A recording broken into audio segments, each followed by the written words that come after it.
Okay, welcome to our podcast series, Lime Time in Texas. I'm Dale Rand, the Executive Director of the Lime Association of Texas, and I'm going to talk about lime types explained. So we'll jump right into the presentation here. Okay, I'm going to start off with talking about the lime cycle, and this is pretty basic. We take limestone, we run it through a kiln, and we produce, all lime starts off as quicklime. So it's calcium oxide is what the first product you get. So there's really only two types of lime that are really made. It's either quicklime with calcium oxide, or if you add water to it, you have calcium hydroxide. So those really the two main products. Now they can come in different forms. You can crush this down and have it in different sizes. You can have powdered quicklime, or you can have it in different forms, but usually you have it in pebble size. Hydrated lime, this is the normal form you typically see that in, but it's basically when you add water to it, you have an exothermic reaction, and it's going to take on about 22% by weight water, and it becomes then a different product, which we call hydrated lime. So that's calcium hydroxide. Now, by the way, when you look at this picture, it looks like that's a dry powder, but again, that does have 22% by weight of water that's chemically bonded in there, and it's not going to come out. So I'll just start off by saying that at least in the highway industry, the construction industry for the most part in Texas, we typically use hydrated lime primarily for hot mix. That's about all we use it for.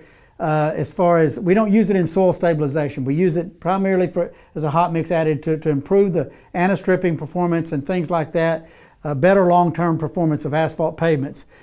So I'll go back to quicklime, but everything is derived off of quicklime. So I'm going to talk some about TxDOT's material producer list, because they have some definitions that can be useful to us. They really break it into three categories: hydrated lime, commercial lime slurry, and quicklime. And quicklime can come in two forms, either in a dry form or in a slurry form. The part that you see with the red X on here, that was in the old spec books, but TxDOT has removed carbide lime from the 2024 spec book, so I won't even talk about that at all right now.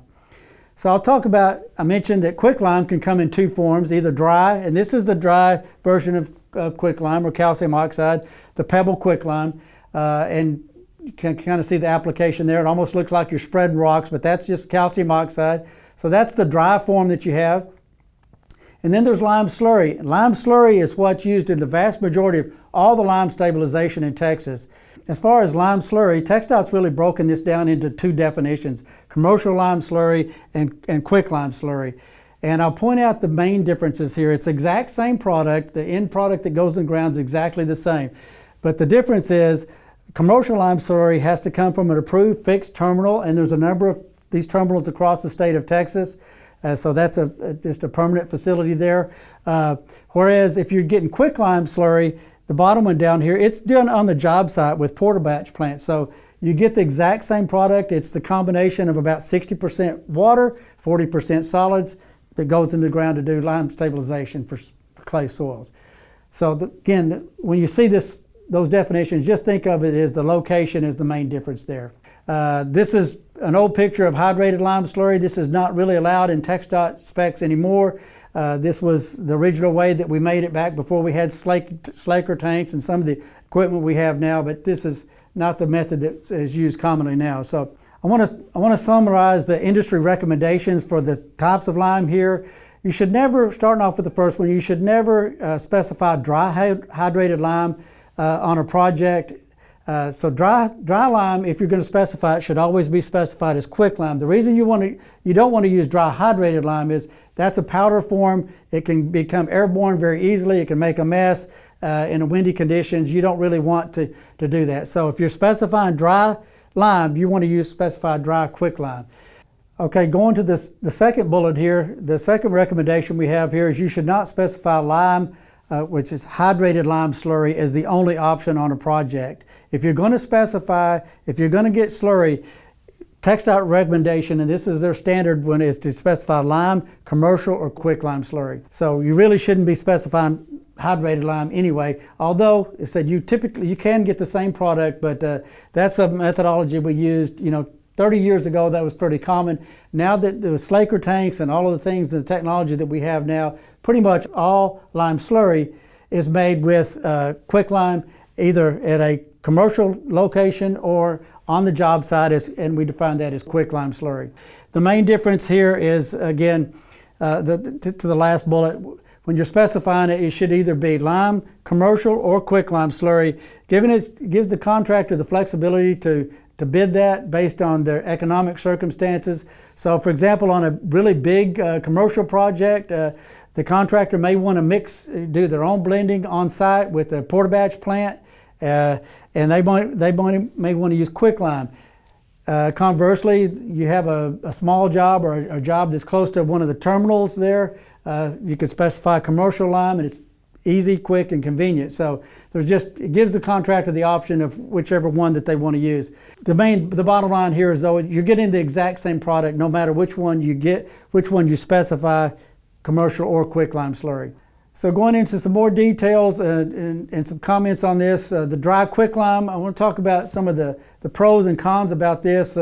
Dry quicklime is really good for drying up a wet construction site. So if you have an area that's had a lot of rain recently and it's a sloppy, muddy mess, a lot of times you'll see people bring in the pebble quicklime and just spread it out on the ground, usually at 1 or 2%. Mix it in with the soil some, and it'll dry that out very, very rapidly to enable you to expedite the construction. It can be preferred also, and if you're in a remote area, location, as long as you've got plenty of water. I mean, there's nothing wrong with using quicklime. But it's just not quite as convenient as using the slurry. So some of the dry quicklime cons, or some of the reasons you might not want to use it, is that sometimes if you're in a populated area, there can be some concerns with the dusting. It does produce a lot of heat when you add the water. Sometimes people think that smoke coming off of it, it's just the exothermic reaction that's helping there, that's driving that reaction. It also requires a significant amount of water, and you have to thoroughly mix it. So sometimes, on occasion, we'll see people not get enough water in there. You don't have that problem typically with slurry lime because it's already got mixed in with water, and it's already broken down the quicklime that was initially used to make it into a really, really, really fine form. So it's already completely broken down. So if you're using quicklime, pebbles in particular, it requires a little bit longer, usually twice as long, to mellow that, because you need a little bit more time just to make sure that those pebbles, quicklime has broken down over time. So now the pros to using slurry, and this is again the prominent, what you see used in most soil stabilization projects in Texas, is that slurry is wet and it has a very small grain size, allows the quicker initiation of the reaction that you're going to have when you spread it out on the ground. The mellowing time is only about half of that as if you were using quicklime. And it eliminates concerns about having excess dust and settling on adjacent structures and things like that. But for the most part, it's just quicker, easier to use, a little more convenient. The cons to using slurry lime, and I can only really think of one of them, is if you've got a job site, as I described earlier, that's wet to start with, and you can't even hardly get equipment in and out of it, you don't really want to bring a slurry truck in there and try to spread more water and more lime on there. So in that case, you might want to look at using the dry quicklime or the pellets. Thank you for your time today to learn a little bit about lime types. If you have any questions about lime types or anything else to do with lime or lime stabilization of soils or lime in hot mix, please reach out to me at dalerand@limetexas.org.